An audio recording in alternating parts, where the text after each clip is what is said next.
Good evening friend. आज आप लोगों के लिए एक टॉपिक लेके आया हूँ जो सबको बहुत इम्पोर्टेंट है और कई लोग का इंक्वायरी बहुत था कि सर इस टॉपिक पर वीडियो बनाइए। शायद कहीं ना कहीं उनके ये जो वैल्यू आज प्रोवाइड करने वाला इम्पैक्ट होगा। आज का जो वीडियोस का टॉपिक है कि हम अगर नेटवर्क मार्केटर का काम करते हैं, हम एक नेटवर्क मार्केटर हैं या हम किसी प्रकार के कमीशन सेल्स इंडस्ट्रीज में इन्वॉल्व हैं, तो ऑनलाइन के माध्यम से हम पेड प्रमोशन कैसे कर सकते हैं, करेक्ट। और पेड प्रमोशन करते समय हम किन चीज़ों को हैज ए चेकलिस्ट समझते हुए, मद्देनज़र देते हुए हम लोग वो एड कैंपेन या ऑनलाइन के एडवर्टाइजमेंट पे हम लोग काम कर सकते हैं, करेक्ट। आज का जो टॉपिक है कि व्हाट आर द बेनिफिट्स या how you can put an ad online platform कैसे कर सकते हैं, आज आप लोगों को मैं स्क्रीन शेयर के माध्यम से आप लोगों को मैं समझाने वाला हूँ। इस वीडियो आप लोग अंत तक देखें। अगर कुछ किसी प्रकार के आपको कुछ कमेंट करनी हो तो आप कमेंट बॉक्स में ज़रूर कमेंट करें। और ऐसे ही मैं आपके लिए और भी बहुत सारे वीडियोस मैं अभी लेके आने वाला हूँ, ठीक है। जो भी आपको अच्छा लगा आप कमेंट बॉक्स में लिखिए कि सर मुझे इस टाइप की कंटेंट समझनी है, आप कृपया इस टाइप की मुझे वीडियो बना के दे। तो मैं क्या करूँगा, उन जो सबसे ज़्यादा उस पर कमेंट रहेंगे मैं उसी पर वीडियो बना के आप लोगों को मैं शेयर करूँगा, करेक्ट। चलिए, आज का मैं वीडियोस है जो आपको मैं स्क्रीन शेयर के माध्यम से आपको दिखाने वाला हूँ कि आज का बहुत महत्वपूर्ण इंपॉर्टेंट है। जो इस टॉपिक पर कोई उतना कोई जिक्र तो करता है लेकिन इन डेप्थ कोई बात नहीं करता है, ठीक है।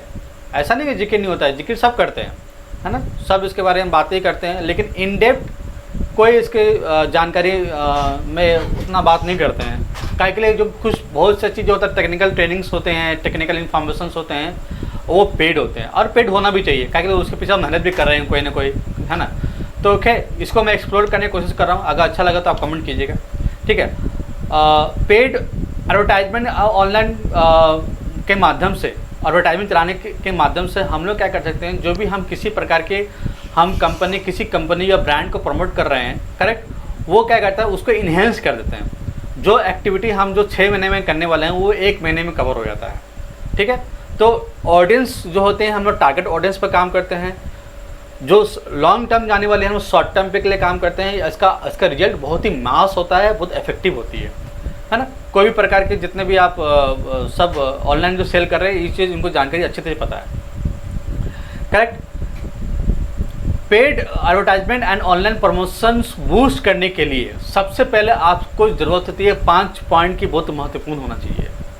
सबसे पहले कि आप जो भी ब्रांड का प्रमोट करने वाले हैं, जिस भी प्रोडक्ट का सेल करने वाले हैं, जिस भी रियल एस्टेट के बारे में बात करना चाहते हैं या म्यूचुअल फंड के बारे में, फाइनेंस इंडस्ट्रीज के बारे में, किसी भी नेटवर्क इंडस्ट्री के सेगमेंट के बारे में बात करना चाहते हैं, ये हेल्थ एंड नीड्स के सेगमेंट में बात करना चाहते हैं, तो सबसे बड़ा ज़रूरत है कि आप ऑनलाइन में अगर जा रहे हैं तो आपको गोल सेट करना बहुत ही ज़रूरत है। आपको गोल सेट पक्का क्लियर होना चाहिए। ऐसा नहीं हो सकता है, होगा, होने वाला है, ऐसा होना चाहिए। बिल्कुल क्लियर गोल सेट होना चाहिए। अगर गोल सेट आपका क्लियर नहीं रहेंगे तब क्या होगा कि आप अपना कस्टमर को आइडेंटिफाई नहीं कर पाएंगे, और जो कि कस्टमर को आइडेंटिफाई नहीं कर पाएंगे तो जाहिर सी बात है कि आप प्लेटफॉर्म भी आप गलत चूज़ करेंगे। हमको अगर मान ली किसी प्रकार के हमको ऐसा प्लेटफॉर्म पर एडवर्टाइज लगानी है जहाँ ज़रूरत है वहाँ नहीं लगा के किसी अलग प्लेटफॉर्म पर लगा रहे तो कोई मतलब नहीं बनती है, करेक्ट, है ना। फिर उसके बाद हम लोग सेल्स फनल क्रिएट कैसे करते हैं और लीवरेज रीटारगेटिंग मार्केटिंग स्ट्रैटेजी क्या होते हैं, बहुत महत्वपूर्ण पॉइंट है। इसको बहुत समझना बहुत ज़रूरत है, करेक्ट। सेट गोल सेट में क्या है कि आप determine what you want to achieve through a paid advertisement online promotion, whether it is generating lead, increasing brand awareness or driving sales. Having a clear goal will you drive effective campaign। मतलब आप किसी प्रकार के campaign लगाए ना तो उसका clear goal set होना चाहिए। कैंपेन जो लगाए हैं, एडवर्टाइजमेंट लगाए, पेड लगाए कि you are paying for something to buy something, correct. तो पेड आप जब कर रहे हो तो उसमें गोल सेट क्लियर होना चाहिए। या तो आप किसके लिए आप एडवर्टाइज लगा रहे हो, या अपने प्रोडक्ट या ब्रांड के बारे में लोगों को अवेयरनेस देना चाहते हैं उसके लगा रहे हैं, या आप लीड जनरेशन करना चाह रहे हो उसके लगा रहे हैं, या आप किसी प्रकार के आप जो है प्रोडक्ट की जो है एक किसी प्रकार की प्रोडक्ट के आप क्या है कि इन्हेंस कर रहे हैं ऑनलाइन के प्लेटफॉर्म से। ठीक है, तो रीच कर रहे हैं आप, है ना, लोगों से ज़्यादा कम समय में ज़्यादा लोग पढ़ रहे हैं, तो वो गोल सेट जो है आपका बहुत क्लियर एंड क्लैरिफाई होना चाहिए, तब वो ज़्यादा इफेक्टिव आपकी जो है पेड ऑनलाइन कैंपेन चलेगा। Correct. Second point is that you should be identify your customer. आप किसी प्रकार के आप जिस भी नीड्स पर काम कर रहे हैं, ठीक है, आप मान लो फॉर एग्जांपल आप हेल्थ एंड नीड्स पर काम कर रहे हैं फॉर एन एग्जांपल, तो हेल्थ एंड फिटनेस में उन लोगों को ज़रूरत है जिनके बेली फैट्स हैं या कॉन्स्टिपेशन का प्रॉब्लम्स हैं, या हेल्थ के रिलेटेड इश्यूज़ हैं, या मेंटल के रिलेटेड इश्यूज़ हैं, तो उस टाइप का आप लोगों को टारगेट करेंगे, उस टाइप लोगों को आप पेड प्रमोशन दिखाएंगे, अपना एडवर्टाइजमेंट दिखाएंगे, अपना कैंपेन दिखाएंगे, तब जाके वो क्या है कि वो लीड जनरेशन फॉर्म में वो आपके फनल में आएंगे एंड साइमल्टेनियसली वे में आप right product for the right customer से आप बात कर सकते हैं। तो ये बहुत ज़रूरत है, उसके लिए आप बेहतर से आप डेमोग्राफी कीजिए, उसके बिहेवियर क्या है, इंटरेस्ट क्या है, ऑनलाइन के माध्यम से उसको जानिए, परखिए, चेकलिस्ट बनाइए। रही टारगेट ऑडियंस की, और टारगेट ऑडियंस जब भी बनाए ना जल्दीबाजी में ना करें। अगर लगता है आपको 2 से 3 दिन हफ्ता भर में टाइम लगता है तो कोई दिक्कत नहीं, आप उसको टाइम दीजिए, 1 से 2 दिन टाइम दीजिए, प्रॉपर डायरी में नोट कीजिए, एक बढ़िया से चेकलिस्ट बनाइए कि कौन कौन से आपको टारगेट ऑडियंस है और उसको आप जो है एग्जीक्यूट कीजिए। Correct. Third point is that choose the right platform. Right platform बहुत ज़रूरत है। मान लीजिए आप कोई ऐसा निश में चूज़ करें, फॉर एग्जांपल आपका एक ऐसा प्रोडक्ट है जो जॉब रिलेटेड के लिए आप ज़्यादा बात करते हैं। फॉर एग्जांपल किसी को ऑफिस पॉलिटिक्स में कैसे बचना है, या आपको सैलरी नहीं मिल रही है तो कैसे उसको आप कवर कर सकते हैं। फॉर एग्जांपल आपको प्रमोशन नहीं मिल रही है तो कैसे कर सकते हैं। तो ये सब बातें आप इंस्टाग्राम में करेंगे तो चलेगा नहीं चलेगा। करेक्ट है ना। तो ऐसा बहुत सारा एजुकेशन प्रोडक्ट होते हैं या एजुकेशन प्रोग्राम होते हैं जो स्पेशली फॉर जॉब के लिए बात करते हैं। तो इस केस में अगर आप इंस्टाग्राम में ना जा करके आप लिंक्डइन में जाएंगे तो ज़्यादा इफेक्टिव होगी। करेक्ट। और लिंक्डइन में आप रात में कैंपेन ना चला के दिन में कैंपेन चलाइए, कि जो लोग जॉब वाले बंदे होते हैं वो लोग दिन पे एक्टिव होते हैं, और उन लोग के पास अगर स्मार्ट हैंडफोन हमेशा रहता है, जो अच्छे ठीक ठाक लिवरेज में रहते हैं, पोस्ट पोजीशन में रहते हैं, तो उनके पास आता है। ठीक है, तो आपको वो लोग रिस्पॉन्स करेंगे। करेक्ट। तो बहुत ज़रूरी है कि आपके साथ बहुत इंपॉर्टेंट, बहुत समय का इंपॉर्टेंस होती है कि आपको ना सही प्लेटफॉर्म चूज़ करनी है फॉर द राइट प्रोडक्ट। ठीक है। आपको एग्जाम्पल फॉर एन एग्जाम्पल के तौर पर बता रहा हूँ कि अगर आप कुछ साड़ी सेल कर रहे हैं या कुर्ती सेल कर रहे हैं तो आपके लिए इंस्टाग्राम बेहतर है। करेक्ट। हाँ, टूर एंड ट्रेवल्स के कोई पैकेज बेच रहे हैं तो Instagram is perfect, Facebook is perfect. ठीक है। लेकिन ऐसा प्रोडक्ट जो सेल कर रहे हैं को जो वहाँ पे इंस्टाग्राम की ज़रूरत नहीं है, आप जहाँ लिंक्डइन की ज़रूरत है, जहाँ लिंक्डइन की ज़रूरत है वहाँ इंस्टाग्राम की ज़रूरत नहीं है, या फेसबुक की जगह आप कुछ अलग प्लेटफॉर्म चूज़ कर सकते हैं। There are lot of platform. Pinterest पे काम करते हैं, बहुत से एफिलिएट मार्केट है पिनिंटरेस्ट का भी काम करते हैं। करेक्ट। तो कहने का मतलब ये है 100 बात में एक बात कि जो भी प्रोडक्ट है आपकी उसको आइडेंटिफाई कीजिए, जो टारगेट है उसको आइडेंटिफाई कीजिए, और वो कहाँ पर आप प्लेस लगा सकते हैं, कहाँ एडवर्टाइजमेंट दिखा सकते हैं, दैट इज मोर इम्पॉर्टेंट। क्या वो ऐसा एडवर्टाइजमेंट है कि ये कई यूट्यूब वीडियोस में के लिए ऐड जा सकता है तो आप वहाँ पर प्लेस कर सकते हैं। ठीक है। गूगल पर वो एडवर्टाइजमेंट चल सकता है तो वहाँ पर एडवर्टाइज कर सकते हैं। ठीक है। Search select the online platform that aligns your target audience preference. ठीक है। Social media platform like Facebook, Instagram, LinkedIn has the robust advertisement tools. Google Ad is another powerful platform for search engine marketing. ठीक है। Google भी बहुत अच्छा एक platform है, no doubt, very very effective search engine platform. ठीक है। तो आप अगर कोई ऐसा प्रोडक्ट है जो लोग सर्च करेंगे तभी वो ऐड दिखेगा। ठीक है। स्पॉन्सर दिखेगा। तो गूगल भी ऐसा है, बिंग भी है, यागो भी है। अगर लगता है कि वहाँ पे भी आप प्रोडक्ट अपना प्लेस कर सकते हैं तो go and other search engine वहाँ पे प्लेस कर सकते हैं।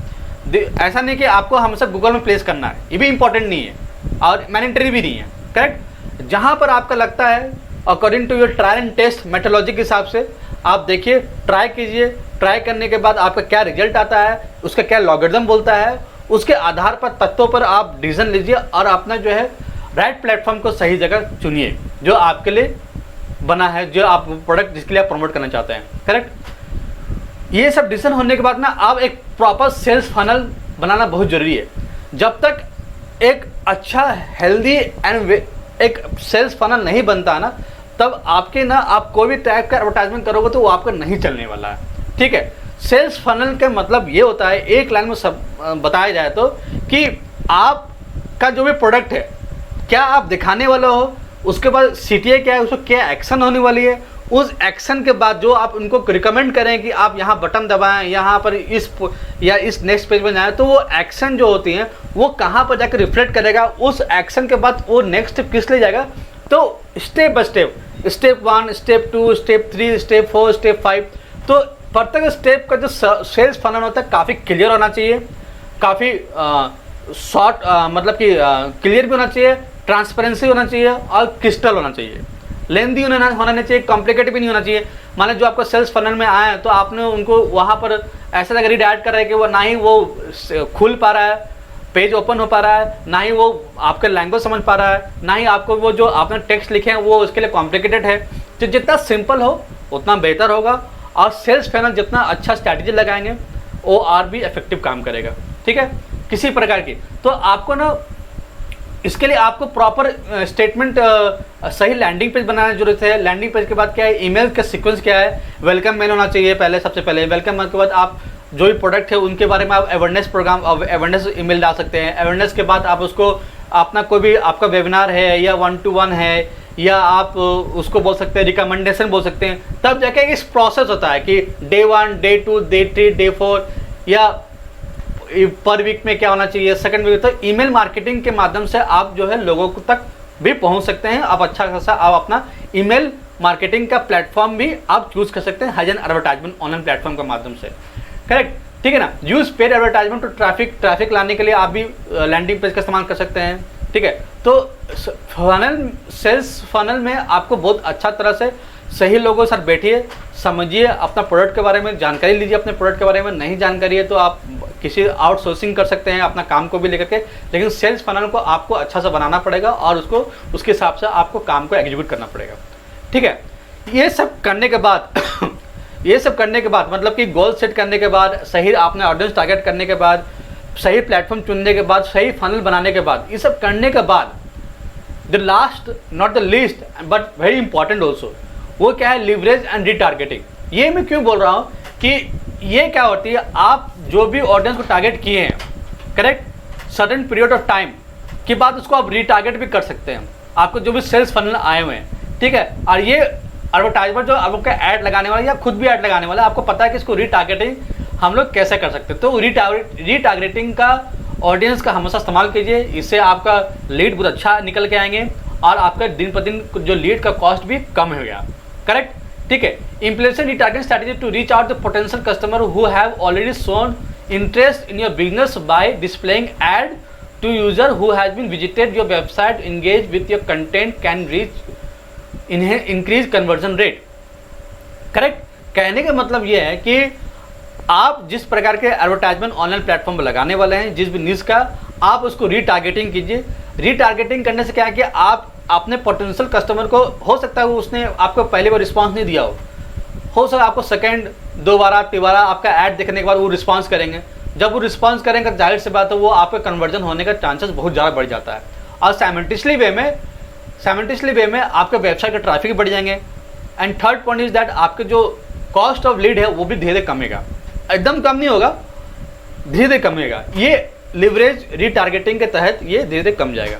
तो ये आपको मैं 5 पॉइंट आपको मैंने बताने की कोशिश किया हूँ। This is very important point जो आपके साथ मैंने शेयर किया हूँ, 5 पॉइंट, ठीक है। अगर आप ऑनलाइन बिजनेस कर रहे हैं, करेक्ट, ऑनलाइन प्लेटफॉर्म में एडवर्टाइजमेंट करवा रहे हैं या खुद भी कर रहे हैं, तो इन 5 चीज़ों का बात हमेशा समझ के रखिएगा, है चेकलिस्ट पॉइंट रखिएगा इसको, ठीक है, ताकि आप जब भी एडवर्टाइजमेंट लगाएं खुद से या किसी से लगवाएं तो इन सब चीज़ों का बात को ध्यान में देखते हुए अपना काम को एग्जीक्यूट कीजिएगा। नहीं तो क्या है कि ऐड तो लगेंगे लेकिन आपका मनी भी वेस्ट होगा और समय भी वेस्ट होगा। जब आपके पास सही ऑडियंस नहीं आएंगे ना, तो आप हो सकता है कि आप फ्रस्ट्रेशन भी हो सकते हैं, नेगेटिव वेव आना शुरू हो जाता है। तो इससे बेहतर है कि आप उसका पहले रिस्क असेसमेंट करें, चेकलिस्ट पॉइंट बनाएं, ठीक है।